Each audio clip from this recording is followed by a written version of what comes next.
Retail and hospitality is changing, with often complex and fragmented systems combined with large volumes of customer data for businesses to make sense of.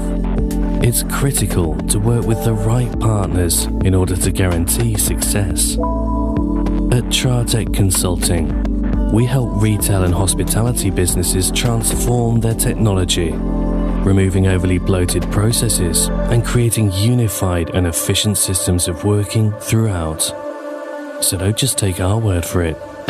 See for yourself. Tratec Consulting, the leaders in technology transformation across retail and hospitality.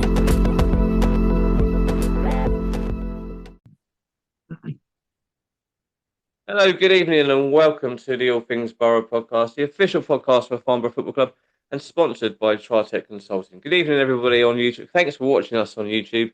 I'm Alan, and I'm joined by Simon. Simon, good evening. How are you? Evening. Yeah, very well. Yeah, but looking forward to this one. Yeah, looking forward to it. Not for this episode, just Valentine's Day's around the corner. Obviously, you know, love is in the air and all that. You know, Not for you, really, is it? No, never is. No, I do know what. I think I've only ever not been single once on Valentine's Day, and that was to the ex-wife. So yeah, there we are. It's always a sad time for me. You know, I'll try and hold back the tears if I can. Yeah, I'm sure you'll be fine, Simon. Yeah, I will be. For me, it'll be 11 years this year with me and Angela, and booked ourselves into a nice little restaurant for Friday. Not Valentine's Day, but for Friday night. Does that mean you've left Saturday clear to come down to Dorking then? Possibly. We'll see. Yeah, no, we've known you for. We'll see. Don't forget, it is Saturday. Saturday is Valentine's Day, so we'll have to wait and see on that one. Well, I've told you before. All we got to do is get on the train, go off the station. It's around the corner from the station. It's a nice chippy. Give her a tenner, stick her in there. You know, job done. You know, you're off to the game. See her afterwards. Isn't it perfect? No, I don't think that would go down too well. Somehow. Probably wonder why I'm single. I don't get it. I don't understand. Probably, yeah. I mean, that's one of many reasons, Simon. Perfectly nice date. Yeah. Yes. Anyway, moving on. Look, I should moving on. So Alan is doing this episode in his pajamas, by the way. He's got a hoodie over the top. He said it's bedtime somewhere in the world. He said so. That was it. So off we went, pajamas on. Yeah, I work very, very hard in my day, and as soon as I get home, after I shower, that's it. Pajamas go straight on. Doesn't matter if it's 10 o'clock at night or in today's case, 3:30 this afternoon. Well, I'm very glad you've showered. I'm not going anywhere else. No, I'm not going anywhere else today. You made an effort for our special guest out of the shower. Very good. Yeah, right, yeah. Anyway, let's get cracking. And speaking of guests, we have got a guest on tonight. We have got he's a media guy, match day interviewer, Dorking Wanderers fan, and ex-Dorking Wanderers player, James Lampard. Good evening, mate. How are you doing? Hello, Alan. Hello, Simon. Yeah, all good, thank you. Yeah, thanks for having me on your podcast. That's a very professional start, James. I like that. Very professional. Thank you. Very professional. That's media training, that, Simon. We need some of that. Yeah. We missed that week at media training. We just banter each other for the first 5 minutes, and then the guests completely. There were 2 empty seats at the course, so there were 2 Farnborough guys. Exactly. Day 1 and 2, we weren't there. So we were there for the day 3 and 4. We missed the important bit. Yeah. That's it. When I pitched the idea of the podcast this time, and he did mention, do we need any media training? No. Don't need to worry about that. Don't worry about that. We'll just do it off the cuff. End of the week. Turned up at the end of the week. Got through it. Got 50% and got through it. Yeah, that's all we did. Yeah, like Alan said, James, you do a lot. You do a few roles on the club, but you're also part owner as well. You've got some shares, which is always nice. Yes. I'm assuming you've been living on the profit of those for the last few years. Oh yeah, masses. We'd be right if Mark didn't stop spending the budget. He keeps saying he's got over budget all the time. He must be tearing your hair out every time. Yeah. So you obviously, people might know you as being the post game interviewer for Mark. How is it? How is it interviewing Mark after every game? Is it you know what you get letting yourself in for sometimes, or is it pretty easy? To be fair, I don't mind it. I mean, I've known Mark a long time anyway, and as you can see from the interviews, don't really need much prompting. Don't really need to say too much to him. You just ask him 1 or 2 questions, and he goes, and that's generally quite beneficial, really. it's hard sometimes, obviously, because I'm a fan and I'm watching the game and stuff like that, and trying to take in as much as I can, and then it's it's difficult. There are occasions like because where I stand over by one side and then I walk around and go back round towards where I have to interview him, and do get people sometimes, oh, say this, ask him this, ask him about this, and I'm thinking, I don't want to. I'm just going to do what I normally always do. You know what I mean? Yeah. Like, Yeah. if that point comes up in some sort of context, then I'll ask him about it. But I'm not going to, not like a DJ taking requests and stuff like that from people in the crowd. Yeah. I've been, Yeah. been asked to ask this question by this person and been asked to ask this question by this person. So generally, yeah, usual sort of things really, and kind of feed off what he says. And I think Mark's pretty honest with me. We get on well with one another as well, and he's pretty honest, and he's honest anyway, as you know. And anything that he kind of throws out, I'll listen to it, and then I'll try and react to kind of what he says if he makes any specific points or comments or anything about a certain player or a moment in the game or anything like that. So I do enjoy it, and I feel really privileged to do it because it's allowed me into certain, like, obviously to do stuff like this is really nice, and to talk about the club, and to go to some of the places that I've been to, even like, it's nothing glamorous, but non-league football, and it does allow you into the kind of a realm of where other people don't really get, if you see what I mean. Like when I'm even when I'm out on the pitch waiting to interview Mark after a game, I go out onto the pitch and the players all come out to do their warm downs, and I sort of speak to some of them and stuff, and I do feel fortunate to do that.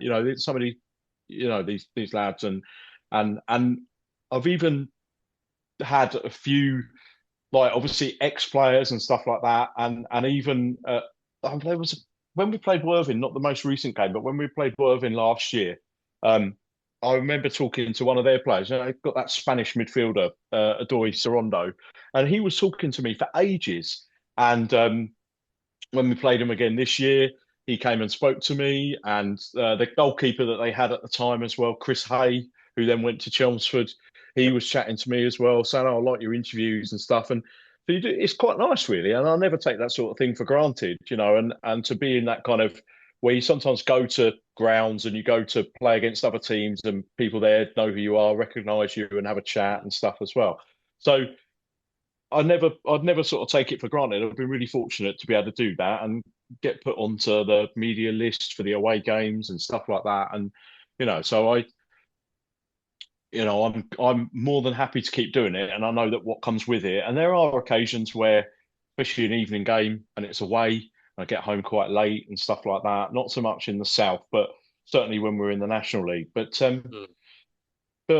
I enjoy it, and I would be going to these games anyway. So to kind of be in that realm of where I'm in, and I've gone to games on the coach with the players and the staff and everything. So I do enjoy it, but I know that somebody else could do it and stuff like that. But I've just been really grateful for having that opportunity for the last couple of years, really.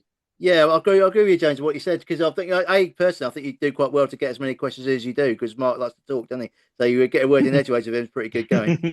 But I know once he's off on it, generally when I've listened to the Dorking post matches that you've done with him, he's you ask the first question, and you might get another question in 10 minutes later with him, aren't you? So he's good. Yeah, but that's good for you, though. You haven't got to do too much, have you? Like you say, it's like doing this podcast with myself and Alan. We kind of feed off what the guests say all the time. You don't need to have a script ready. You have your first sort of couple of questions, don't you? And you just kind of feed off what the guest says. And I'm doing the same thing now with you, because what you said about the about getting involved with the players during the game. We have the same sort of thing at Farnborough when we go in the Platinum Lounge afterwards, after each game, and the players come out, and you get a kind of a feel of how the players are and how they react to games, and it's quite a good big insight. Sometimes you react like our now former goalkeeper Jack Turner.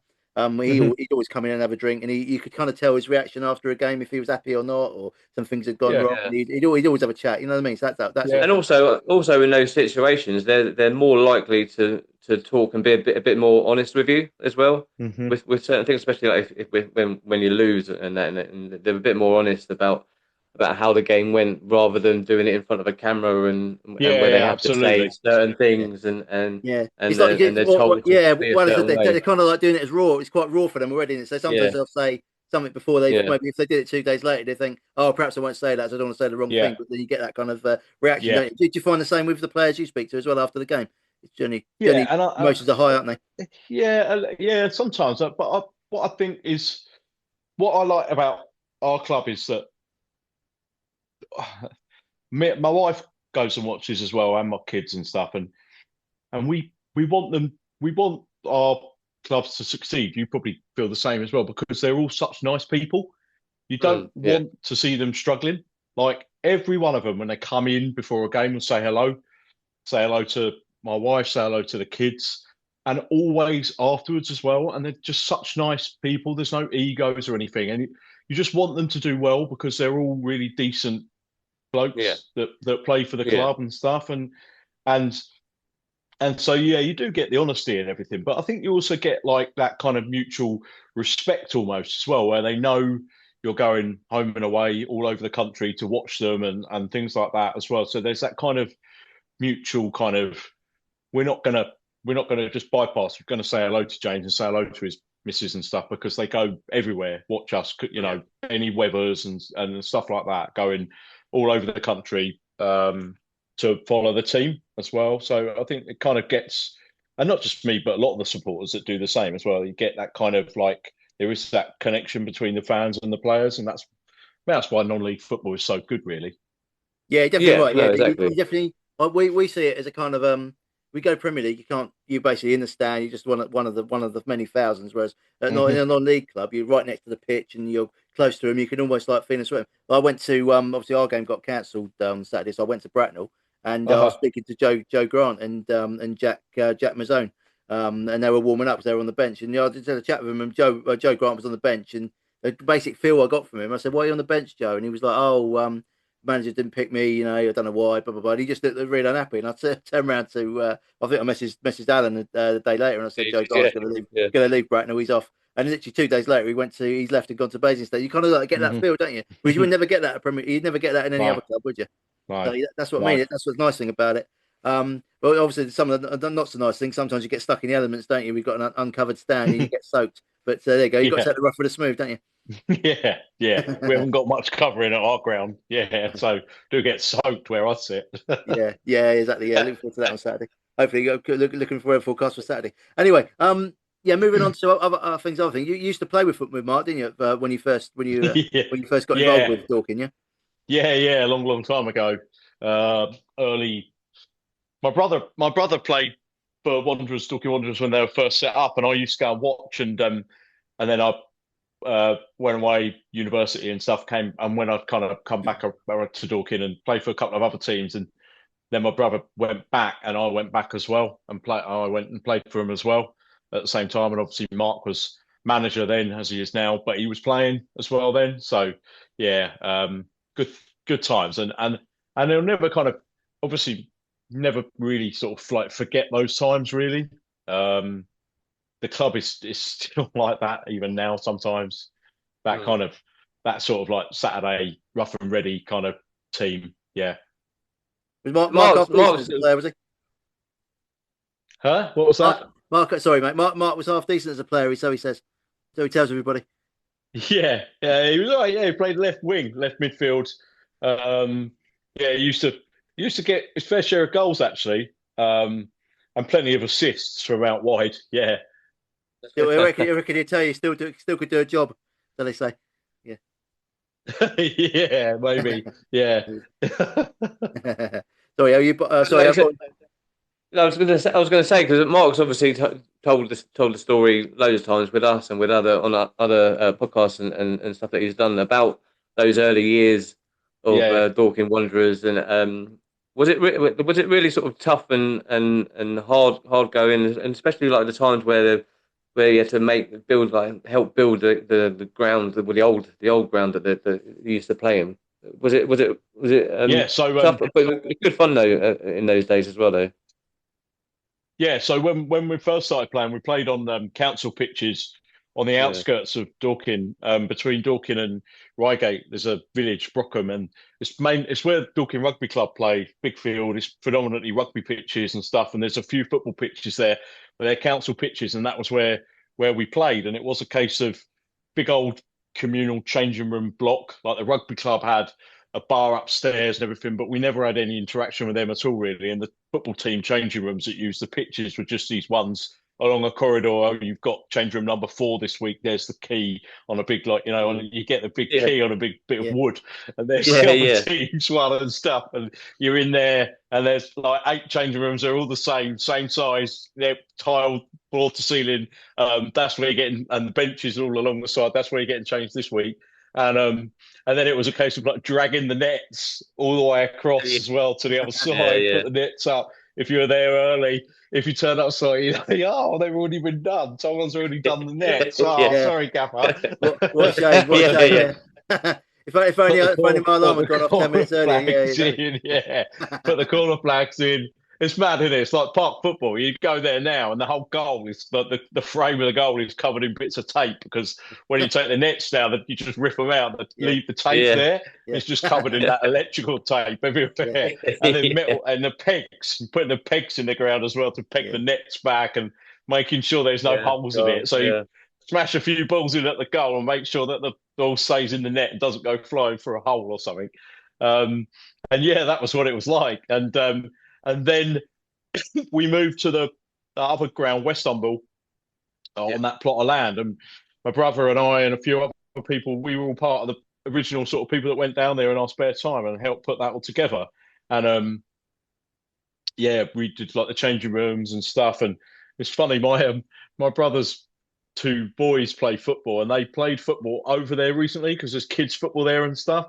And he knows Mark as well. And he said they were messaging each other because he said, bloody, this place, like, I hope we got like a long-term warranty on the roofing for that change room, because it's still going strong now, even like 25 years later. Like, it's still the felt and everything's still absolutely like spot on, not a single leak or anything. It was like we were up there putting that in like 25 years ago. It's still in situ. After the earthquake, that's the only thing left standing. Yeah, it would be.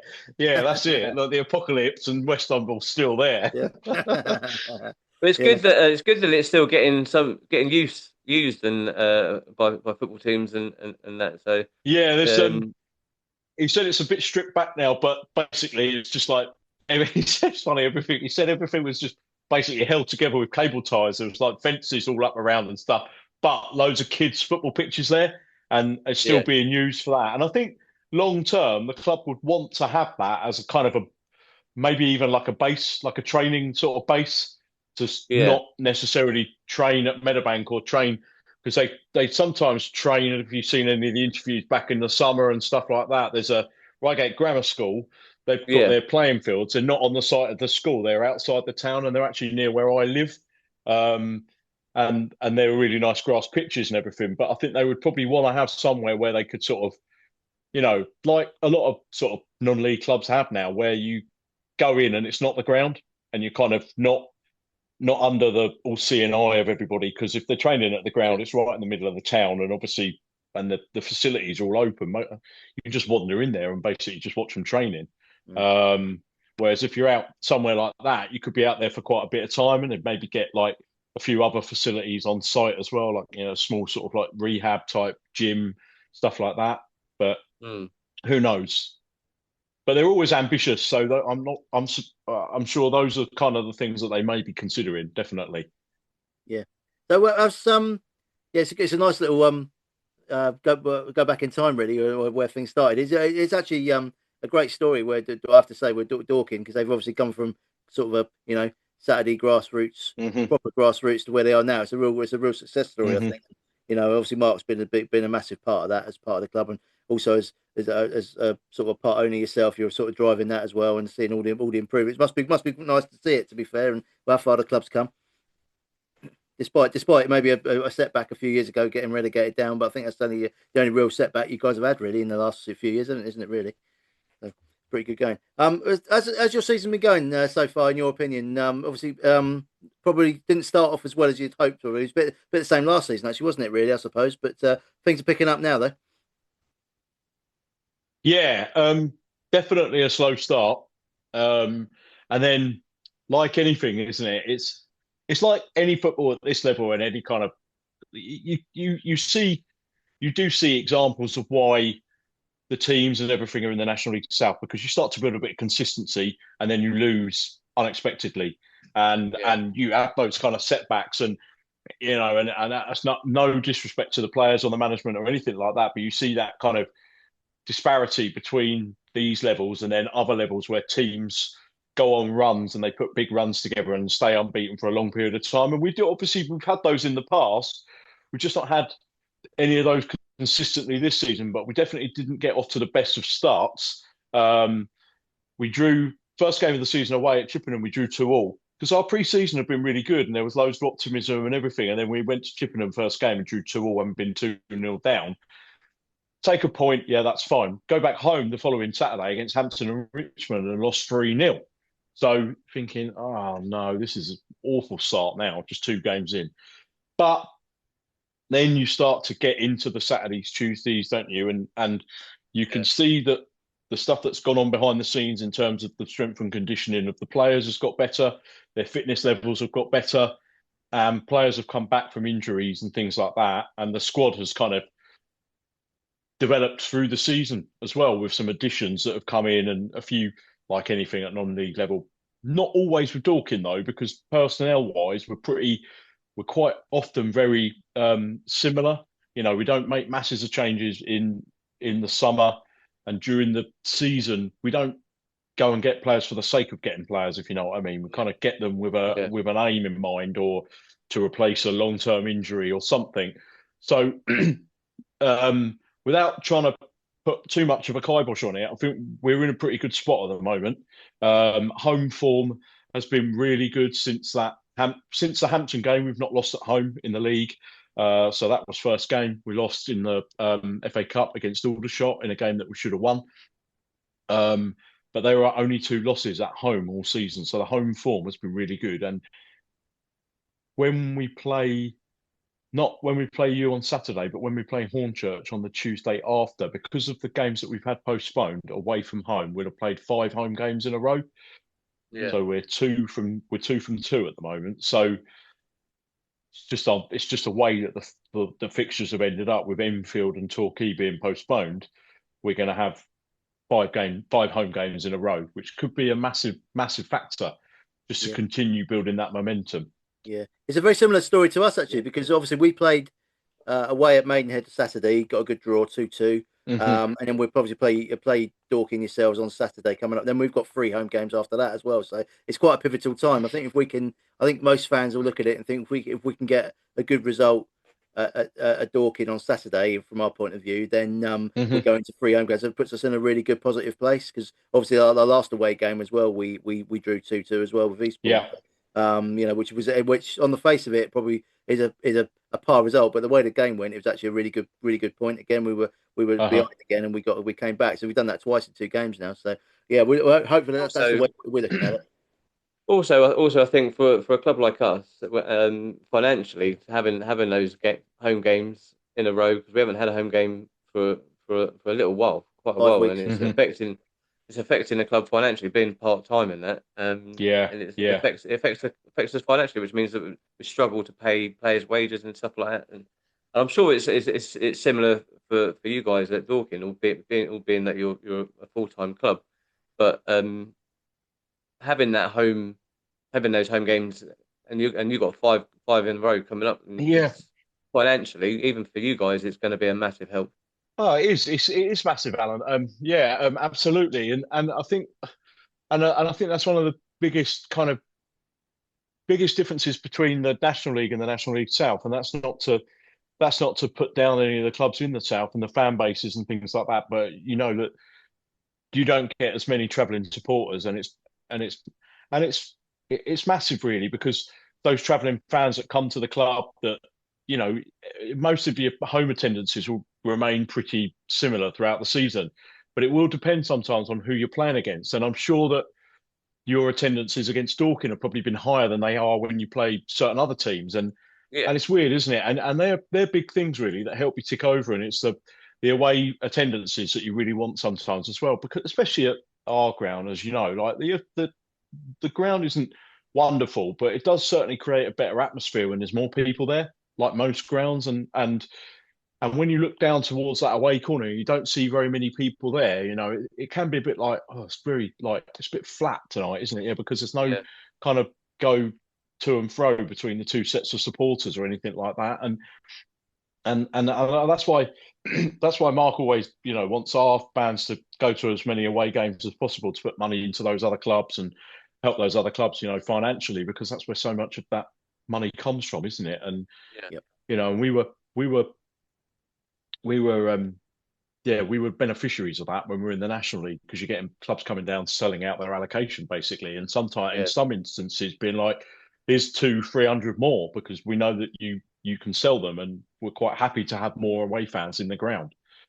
Yeah, it's definitely good. It's definitely a good thing. I think away support is certainly underrated in most football clubs. Really, I know there was a call a few years ago in the Premier League to sort of say that won't bother. A lot of clubs are saying, we won't bother having an away allocation. We just sell it all to home. But it takes away. Not only does it take away a sort of a fan who wants to do the away trips and go to these different grounds, but also you don't get the atmosphere. It's the atmosphere side of things as well. You want the fans kind of feeding off each other, don't you? Really, some respects it can go a bit too far, but there are you know, you need that atmosphere, because what you don't want is you know, the away team score or they get a penalty or something, and there's literally no noise. It's pretty bad, isn't it? Yeah, you know? yeah, no, I agree, and I think it does make a big difference, and it does help, and that's why I don't like those clickbait articles that you see on Twitter and stuff sometimes, where they like, oh look, there's only 15 fans that went to this game or whatever. Well, you should be applauding those 15 people for making the fucking effort to go to that game, not taking the piss out of them.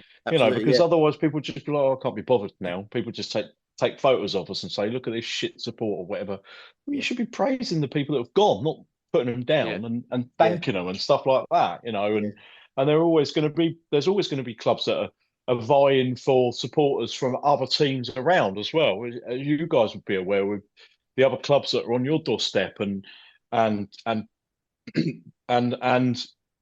we're quite fortunate in that way, really, in that it's either us or your London-based kind of Premier League teams, really, or Championship clubs. And a lot of people have sort of turned away from those now due to many reasons, like finances, and you know, a day out and going and watching that game is costing you upward of 150 quid, whereas you can put your trainers on and walk to Dorking, pay 18 quid, go in the stands, be with your mates, drink whilst you're watching the game, and then you're home by 5 o'clock. Yeah, exactly. You make a good point. I was saying, sometimes you guys at Dorking, you do quite a good thing, like, because you've got quite a few sort of London-based higher league, Premier League, Championship, whatever EFL teams around you. But when it comes to international breaks, do you tend to see quite a big influx of those fans coming to watch Dorking? Sometimes we do, Alan, but sometimes as well. What the other thing that we do get is there's a lot of other step football clubs around near us, like Step 4, Step 5 teams as well, and so quite often when their games get called off because of the weather, like we've had recently, you do then get quite a few walk-ups sometimes, and people are like, "Oh, game's off." Like, so my brother is involved in Red Hill Football Club over here, who are Step 5, and they've had quite a lot of their games called off recently. So he's come over and brought his boys over to watch Dorking because their game's off, and ours will be on the 3G. So we do get a little bit of that, and it's hard to tell sometimes what has been the driver to make the attendances go up. It can be a mixture of things, but certainly they look to do those kind of offers and bundles of tickets for families and stuff like that, or season ticket holders for other clubs getting for a tenner on international break, or those kind of initiatives to try and get more people in. Yeah, that one you mentioned there, the last one there. I think it's a really good incentive. You know, I know Chelmsford are quite a big advocate for that, for the West Ham and Charlton guys. They're always asked, saying if you getting for a fiver if you bring your season ticket along. There's a lot of clubs getting involved with that. That's what Bracknell did a similar thing this year. Yeah, it's definitely something I think a lot of clubs should look at and think, you know what? Yeah, we might only get, you know, a minimum amount of money through the turnstile, but then we'll make up for that in burgers and drinks and all that sort of stuff, all the secondary spend stuff that you're looking for. Yeah, definitely. Yeah, it's definitely a good thing. I was going to say on Alan's point as well. You've got like there's a lot of competition around for people's money these days, isn't there, in football? And there's a lot of clubs that people can go to, and facilities, whilst they might not be, that spectacular at non-league level sometimes, but people are quite happy sometimes, aren't they, to spend sort of 10, 12 pounds sometimes and just stand on a rail and just watch a bit of football. And because you get that kind of up close and personal kind of feel, don't you? That's what people are looking for, I think. Especially when you mentioned about people coming away from the Premier League teams, you don't get that Premier League. You're, as I said, you're one of the many thousands who've turned up. To the Premier League team on, and you're in and out the ground pretty much, aren't you? So I definitely, if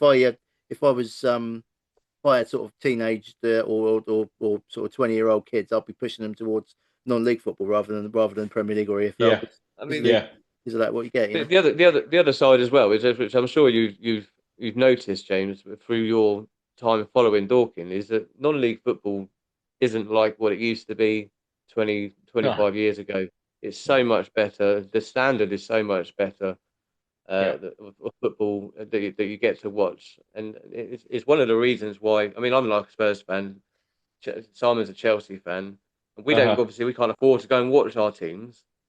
So watching non-league is the next best thing for us. And we've seen over the years the standard of football that at these levels, at step 1, step 2, step 3, is so much better and so much easier to watch. And I'm sure you've noticed that as well with Dorking as they've gone through the levels.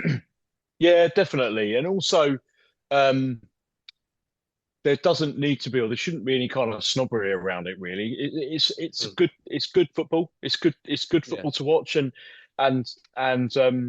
not just the National League South, the National League as well. The National League, the 2 years that we had in the National League were absolutely brilliant, and you cannot take away those 2 years and the memories that you have. Even now, put Sky on a Championship game, Wrexham at home. I say to my missus and the kids, I went there to watch Dorking play. I went to the Wrexham when we played there, and watched us play in the National League, and went to Notts County and watched us play there, and Bromley and watched us play there, and watched us against Hartlepool when Kevin Phillips was the manager of Hartlepool, and went and shook his hand and said hello, and he went, "Oh, I know who you are. You're the guy that does the interviews with Mark." That's like Kevin Phillips saying that. And and all these ex pros and stuff, and and people that have dropped down or playing in these leagues and playing at these levels and stuff like that. And so it is good. It is good, and you see young players sometimes, don't you, whose name rings a bell, and then you see them moving up and going and signing for a pro club and stuff like that. So it is good, and it I mean, for me, non-league football's always been in me anyway from like a young age, because my mum and stepdad used to take me and my brother down to watch the old Dorking Football Club on the site of Meadowbank. So we used to go and watch them as well. So we've always been big fans of like non-league football in the town and stuff like that. It's not been a recent sort of thing for us, and I'm not, but it has been for a lot of people recently. Obviously, the crowds don't go from what they were to what they are without people coming on that journey. But there's also a lot of us that have been in and around the town for a long time and a lot of years that did used to go and watch Dorking Football Club at that same site as well. And it always has had that in the middle of the town. So despite the fact that there's a lot of rugby and stuff like that around Dorking, it is also pretty good for football as a sort of a town and an area. Yeah, absolutely. I think the main difference you sort of touched upon is what I see in non-league football now. Back in, say, when I was a younger man, was maybe 15, 20 years ago, you'd see a lot of people would see non-league as kind of the sort of... Add a few more years onto that, Simon. Add a few more onto that. Yeah, I knew that was coming. Thankfully, I don't let my age like Alan does. You must have some sort of filter on your camera, Simon. Yeah. It's all the makeup he puts on before he comes on. If we see any rabbit ears come up, let me know, please. Don't tell that one off. He's had no media training, but he has got makeup artist just off camera. You can't see the big box behind him, but it's cool. It cost me a fortune doing this podcast. Touching my cheeks up. Yeah, I could do something about my teeth. That'd be helpful. But what I was going to say is if I was rudely interrupted, was when I was younger, they thought the non-league area was the non-league leagues were kind of like almost a retirement league. Players that going down a level, and you get the people playing one last payday, weren't they? Or one last hurrah before I retire. But now the leagues are much more kind of youth based. There's a lot more younger players being involved, and you're seeing a lot of clubs like say Charlton, for example, and QPR, Millwall, those sorts of clubs are releasing their younger players because they couldn't get contracts, and their first thought to try and get back into football again is to drop down into the league and play. So the actual probably average age of a lot of teams in our league is probably under 25, I'd say. I mean, we certainly are. You get the odd player mixed in there with we got Billy Clifford and Rax Bingham and Don Podion who are older, but most of our players are the younger end, the sort of 19, 20, 21, trying to find their feet in a sort of semi-professional hybrid kind of full-time setup again, and then trying to get a move up. Like you mentioned about players trying to you watch them play for your club, and then they may be on loan or they may have signed for a year, and then they move on. You kind of watch them move up the ladder. So Miller Matthews Lewis is one of them. He's just got to move to Burton. So and he played for us for a couple of years, and he went to Hemel, and now he's got to move to Burton. So which is great to see. And you kind of like follow these players, don't you, as they go through their league. They try and get themselves established into a league club again, which is good to see. Yeah, definitely. I think also it's borderline full-time professional stuff now, isn't it? Let's face it. The game might end and they might go into the bar afterwards for a Guinness and so, but they're not getting absolutely hammered. That's non-league football. When I used to go and watch Dorking, just blokes that were just getting pissed up after the game, in the bar, cigarette, few beers, stuff like that. They may go upstairs to the lounge and have a pint of Guinness or whatever, and then they're back in training on Monday. They're doing they're training again Monday. They're training Tuesdays. They're training Thursdays. And yes, I'm sure they do let their hair down and stuff like that, but it's nowhere near as sort of extreme as it may have been because they're on contracts and they're on decent money, and this is sort of borderline full-time pro sport now, and they're not just training, but they're doing this rehab to stop themselves getting injuries. They're doing rehab as well afterwards and stuff like that. So, it's and that is also sort of feeding down the levels as well. Like my brother says, even at step 4, step 5, these lads they're in the gym, they're super fit. When we played these levels, we were bellies hanging out, and but it's massively sort of like serious now. Lads want to go to the gym and that wasn't really even a thing when we were sort of growing up. You'd go for a run, do your pre-season training would be like bleep test, and running you'd be like being sick, and then you'd just be down the pub. Exactly. I feel really fit now. I think that also stems also from the standard of coaching that's at these levels now. I mean, like you say, they all want to be sort of more professional playing wise, and they go for a drink after games and that, but they don't go out on the lash like they used to. That comes from the coaching that they get, and they get shown the right way to be on and off the pitch. So it's not just the players that are bringing the level up; it's the coaches that are bringing the level up as well. For them. Definitely. I think that's only a good thing, really. Yeah, definitely. When I've gone on the coach to some of the away games, everything is there. The lads turn up, and the coach does a couple of pickups, goes around the M25 and stuff, and picks them up. They shove their kit bags underneath in the hold of the coach. They'll go and sit down on that coach, and then anything they want is on there. So the club would have done food for them as well, like either rolls, sandwiches, or like pots of pasta. There's all sorts of nutritional bars, stuff like that on the coaches and everything as well. When I'm on there as a fan going to the game, I'm like, is there any like bars of chocolate or anything? Like, no, there's a pot of pasta and there's a banana. You'd be grateful. Exactly. You're asking the driver to stop at the Mackey's and services, don't you? I need a Big Mac. It does do that on the way back, so that's after the game, not on the way to the game. And I'm just like, any chocolate anywhere on this bus? No. Oh, you know what? Before you mentioned like Buzz chocolate, I thought you were going to say a pack of 6 Desperados or something, or No. a keg or something. You know what I mean? No.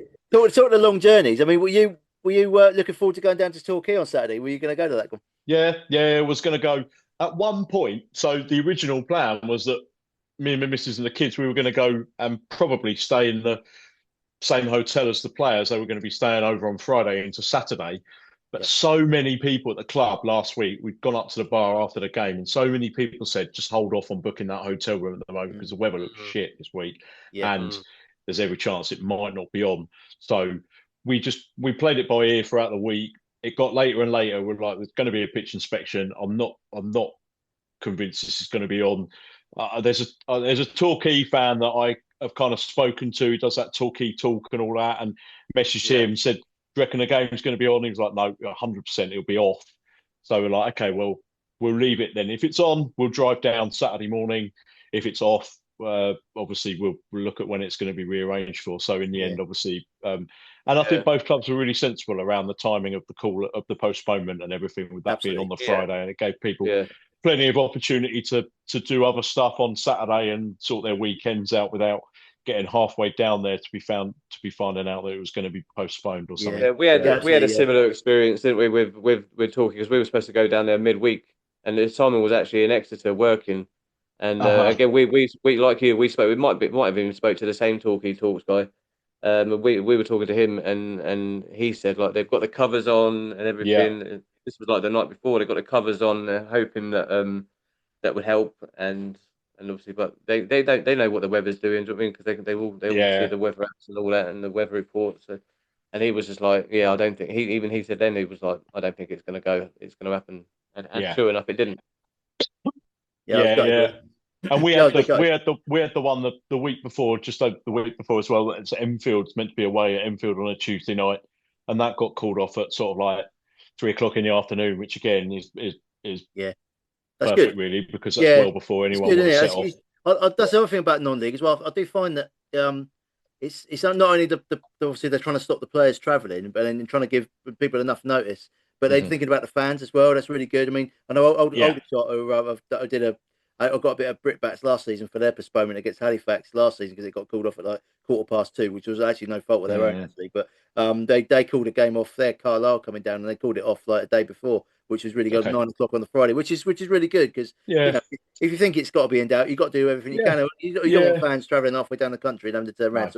No, absolutely not. Or everybody thinking, it's going to be on, starting filling the ground. Then the match referee gets there. But, what are we doing? The ball's not rolling. Stuff like. Well, we've fallen foul of that twice already this season. Yeah, I've noticed that.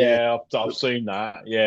We did get a few brickbats from certainly from the Chelmsford fans. We've had to call their game off twice, and it's been it's no fault of the clubs. It really isn't. It's we in the first time round we had the local referee come down, inspected it. It was fine, and then it poured with rain with the Dagenham match recently. It was. I was looking out the window. We're thinking, I was just ready to go, get down there to start doing the radio, and as Spencer's alluded to in his press conference afterwards, he said, it just poured with rain. That was it. 20 minutes absolutely fell out of the sky.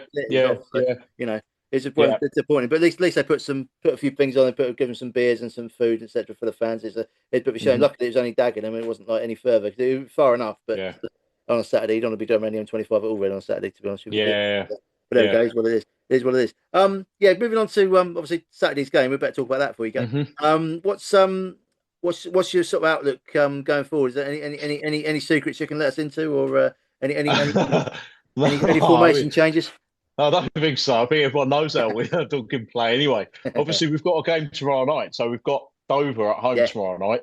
So a lot of it will sort of depend who comes through that and stuff like that. Really, there might be one or two players that don't make it tomorrow night that might well be back on Saturday, but it will certainly be a stronger. I'd like to think it will certainly be a stronger Dorking side than the one that played you at your place earlier in the season. We weren't great that day, and we had quite a few missing. So in terms of personnel, probably be a slightly stronger squad for Saturday, hopefully. Yeah, after job, I completely forgot you playing Tuesday night. For some reason, I thought it was Tuesday today for some reason. Tells you how long a day it's been for me, really. We're quite fortunate enough not to have a game this week. This week. Hmm. I should imagine Spencer will probably appear. Um, Yeah, I'm sure he Maybe have probably a is look. going to I'm be sure there tomorrow. he's pretty Yeah. good at that. I know he went to Slough played Chelmsford. Not that it made any difference because the game got cancelled. But he went to Slough Chelmsford last Saturday and Hmm. watched that game. So I don't know what he got out of it because Chelmsford got smashed 5-0. They probably didn't get much out of that one, but yeah, No. he does like do a bit of his own scouting. There's a lot of managers do it at this level. Yeah, So I know Mark's come down Mark as does well. that as well. Yeah, Yeah, he because our games have been off and Dover's have been on. He went to Dover Worthing on Saturday, and I think he went down to Dover the week before as well because remarkably again their game was on. It must drain well because in terms of the surface, it doesn't look brilliant, but it must drain well underneath. Yeah. yeah, But yeah, they've both been on. So he's been down there a couple of times. So um, he gets out and watches matches. Yeah, yeah. So don't you ever, I do quietly fancy our chances of a Dorking double this season. I have to say it'd be reckon. quite nice. Well, yeah, we seem to be performing away from home better than at home, really, and we're scoring goals. We're still conceding too many, but we are scoring goals, Hmm. which is good. And our home form's been a bit of We a do bit of a te- we bedrock for do us. we do tend to sort of do a little bit better against the so-called bigger sides like Dawkins. Do Yeah, you know what I mean? Because we weren't expecting the win at our place no. at all, and Hmm. then Yeah, we and were as Alan said, yeah, surprised then when it happened. it's probably badly as Dorking didn't play as well as they would have done, and then maybe injuries and things aside from that, we played pretty well, and we stuck to our game plan that we were trying to implement. Yeah, It, it, yeah, it, yeah, it worked out for us, really. I think that's what you could probably say. And we sort of latched onto a couple of mistakes probably that you guys yeah, made and scored yeah, to yeah. took advantage of it. I think that was the only difference in the game, really. I think. Yeah, it We was. had, we Yeah, and we had a definitely. we had a good draw at your place last season as Yeah, well, last year, which 2-2. was Yeah, quite entertaining. But it was quite a good game yeah, as well. yeah, We enjoyed that. There's quite a few Farmer fans came to that one. It was about 300, I think, wasn't there? Yeah, I'm quite quietly hopeful we will get the sort of similar number this time as well. So it's always Yeah, to be honest with you, it's always the first game that well, I certainly do anyway. Most of the Farnborough fans look at it, when are we hmm, playing Dorking away because it's quite a nice hmm, trip on the train. I'm going to get the train down yeah, like a lot of people will, and yeah, as you say, it's a good trip down. It's a good atmosphere down there as well. Dorking always make you feel quite welcome as well, and you've got the sort of the away kind of fan zone down there as well. It's yeah, really nice. yeah, Yeah, it's yeah. good. Yeah, it's good. Yeah, you guys done a nice job with the place, really. It's a shame the pitch isn't any better, but I Oh, think that'll I be, know. you know. Yeah, I know. Yeah, I know. And, Yeah, it's and dreadful. as you say though, it's not been a hindrance to you this season. Your home form's very good.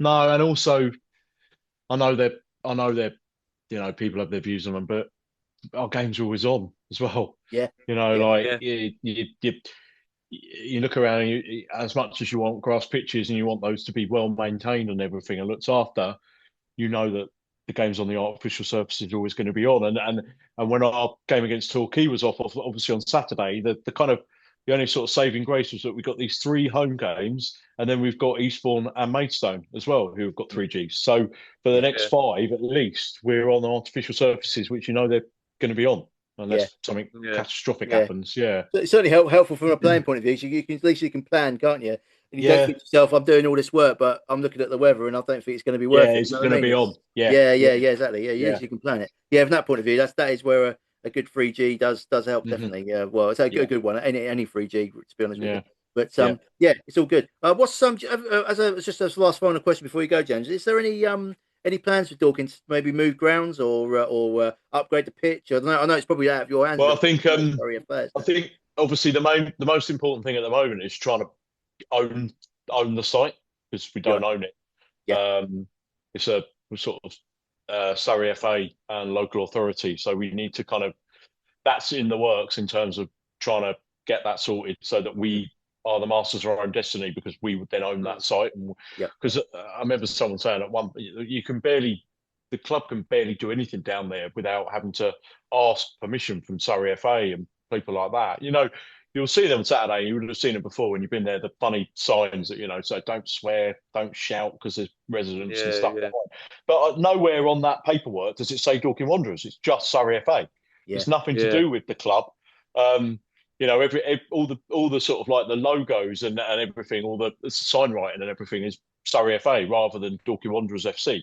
So I'm sure they would look to, like we know in Dorking, they'd probably look to do that and then get the site sponsored and everything by somebody, pump a load of money into it. It'd be called Well, some funny name. Sorry. yeah, Yeah, You'd like the to think. crispy You'd like the to. Krispy Kreme's arena. Yeah, Yeah. You'd like to think whoever's though. willing to just give us some money. yeah, Yeah. You would like to think though, with the success that Dorking have had over the years. I mean, all the promotions. You've only Mhm. had one relegation in all those years, Yeah. and the success that has come through the YouTube channel and all Hmm. that as well. That you think that the Surrey FA would be a bit more amenable and a bit more Uh, yeah. flexible with the club because it affects them as well. Yeah. Do you know what I mean? The Yeah. You would success. think that. You'd like to think that, Alan, but I think the previous chief exec was particularly anti. She's now gone. There's a new one who apparently is far more approachable and easy to communicate with from the club, rather than the one that was there previously. Like any of these associations, if you get the wrong sort of people Yeah. involved, then it can be Yeah. very difficult to kind of bypass that sort of head of that kind of department or that head of that organisation, Yeah. without feeling that you're sort of like banging your head against a brick wall. So I think that would certainly be one of the things that they would look to do is to become owners of that and then look at what they could do to change it. Because I know my personal opinion, really, I know we've got gifted the ground and everything, and it is what it is, but the layout of it, in terms of the layout on the site, you'd probably want to rejig it. You'd probably want the changing rooms under the main stand in the middle, so the players come out of a sort of a tunnel on the halfway line rather than over in the Yeah. corner. And then you maybe look at how you could change some of the seating areas and the stands and things like that as well. Changing rooms are quite small for the level, Okay. and they couldn't do anything sort of personal with those change rooms. So you couldn't sort of put somebody's name and a sort of like a locker and everything, because sometimes 5 o'clock on a Saturday, there's another team coming on to use it. Yeah. They've got the Yeah. pitch booked Yeah. out. So Yeah. they're going Yeah. in there and dumping their stuff in where Yeah. two National League South teams have just played. So it's Yeah. all got to be very bland, very generic magnolia walls, that sort of thing. Yeah. Very Yeah. neutral. Yeah. So you'd be looking at maybe how you could do it to actually make it feel more like home. Yeah. No, yeah. absolutely. I think Absolutely. I'm And assuming that as at the moment you kind of I'm assuming at the moment you kind of almost feels like you're renting a house from someone That's and you what can't it. do anything Yeah, with it. Yeah. that's what it's always. Mm. That's what it's kind of Yeah. been, Tom. Yeah, it's kind of been that kind of. We are sort of like tenants of somebody else's kind of Yeah. place, really, and we Yeah. can only Exactly. Yeah. do so much. But from with the timescales, from sort of like 5:30 on a Saturday, we kind of hand everything back over to the landlords as such. We Yeah. we just Yeah. we just use it. We rent it for a few hours on a Saturday afternoon, and then the sort of like the sort of gatekeepers of the property and everything take back over. Yeah. Yeah. Absolutely. Yeah. You can't. Yeah. That's it. You want somewhere that you can call your own home and you can put your own stamp on it as a club. Put your own Yeah, colours in there. Do you know what I mean? yeah. Is And I think is this before we end it? Is this the final thing? This is, as part owner, as one of many Mhm. part owners. Is this something that you're all involved in, that you can all vote on, or you can all Um, there's not discuss been. about? There's certainly not been any of that kind of like the votes and stuff like that. I mean, to be honest, so far we kind of get insights to stuff that's going on at the club. Yeah. Like we get messages and everything coming out from Mark and stuff like that don't go to everybody. They go to the ownership group as such. Yeah. It kind of give us insights as to the sort of things that are happening behind the scenes more than just coming out in his weekly interviews and updates and stuff like that. But to be honest, the dialogue between the club and the supporters is pretty good and pretty open anyway. There's a few things, but in the main, most of it is kind of out in the public domain, really, for people to kind of be aware of. Yeah. To be honest, I don't know where my money's gone, Alan. To be honest, I don't know where. Well, we were talking off air, weren't we, about Mark scoring that Yeah, goal that was on camera with his Gucci trainers. They probably might have maybe have a look at those. Possibly, you might have. yeah. I don't know. Maybe any of the players suddenly getting like really nice new cars or upgrades or anything like that. Yeah, That's where the share yeah, money went, was it? yeah, exactly. Yeah, No, exactly. it's like I think. ground improvements, things like that. It all been like kind of earmarked and like for that away end. Already the away end at the ground. I know it's not brilliant, but it has changed since in its first inception. It's got the slightly raised standing and Yes. everything and things like that now, and Yeah. those kind of things. And obviously, as much as you want to do these things quicker, put a roof on it, etc., these things take time, Yes, they do. and Yeah. we can't get through to the first round of the FA Cup either. So that doesn't help. Yeah, Yeah, no, absolutely, yeah. Yeah, Good times. we could do with a cup run really as well. We've got first round this year, but we were we didn't get any further sadly. But yeah, I think every club's looking for that, aren't they? And I think also that every club also is fundamental to the progress of their club, especially at this level. If they own their own ground and they like you say, it's quite important. I mean, we're in a sort of a similar-ish situation where we don't own the ground. It's council owned, so we are also in the lap of God's there. But we know that we've got a 99-year lease, and it's probably 98 years now. So another year ticked off. But we're also the council are happy with us they're being working there. towards it, aren't they? Yeah, they are. But also, there's also under that lease, there's also with the ground, it can only be used for football purposes as well. Right, which is quite good. So you can't have some sort of shady sort of shake turn up and say I want to knock it down and build houses on it. That won't happen, which is good. So and it's also a really nice ground as well. And it's I like your ground. Yeah, we are quite lucky in that respect. But very lastly, James, we'll get a score prediction from you for Saturday. I'm going to go 3-1 home win. 3-1 fine, bro. Top man. Good lad. When you just said Dorking was really welcoming. Well, I'm going to turn that on its head. It's going to be like an absolute cauldron. It's going to be like when the European teams go and play like Galatasaray and stuff like that. Welcome to hell and all that. Me and Simon are going to find our names off the list when we turn up. Putting the flag in the centre circle like Graham Souness did all those years ago. I'll have to. Me and Alan will have to go and disguise. I think for Saturday if I get reckoned on. Yeah, I think so. Our pictures will be up on the turnstile. Take your hood off, mate. Take your hood off. There'll be a piece of paper on the turnstile. That says "All Things Borough Podcast Not Welcome." Indefinitely barred. I've one of those signs up with my head on it like that. Happy days.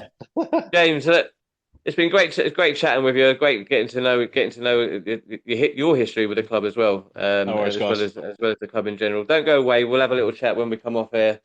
But thanks for coming on. It's been really great, and we look forward to seeing you on Saturday. Simon, you got anything to say? Yeah, thanks, James. Thanks for your time again. It's been good to chat. We always like coming down to Dorking, and hopefully we won't be in opposite divisions next season. But we'll get to play you again. Last thing to say, just up the borough. Yeah. Right. This episode was sponsored by. No worries. This episode was sponsored by Chartec Consulting, taking your business visions and turning them into innovative reality.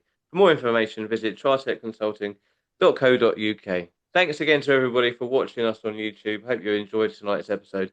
Don't forget to like and subscribe to the channel, and we'll be back in a couple of weeks with another episode. See you all soon.